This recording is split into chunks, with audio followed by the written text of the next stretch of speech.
निक्को petroleums Guwahati के तरफ से आप लोगों को फिर से एक नए वीडियो में स्वागत करती हूँ।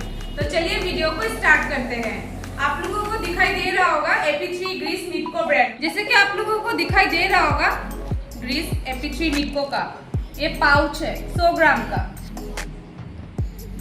अगर बैक साइड का बात करते हैं तो आपको MRP भी लिखा रहेगा। तो चलिए उसका क्वालिटी चेक करते हैं। अभी दिखाई दे रहा होगा व्हाइट कलर, ये ऑफ व्हाइट में आएगा।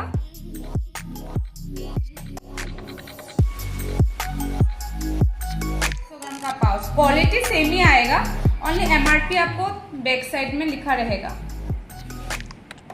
और लीकेज होने का भी कोई चांसेस नहीं है, फटने का भी कोई चांसेस नहीं है। 100 ग्राम का कार्टून में आपको 120 पाउच मिल जाएगा एंड 200 ग्राम का कार्टून में आपको 60 पाउच मिल जाएगा। किसी का डब्बे में रिक्वायरमेंट है तो डब्बे भी मिल जाएगा हम लोग के पास।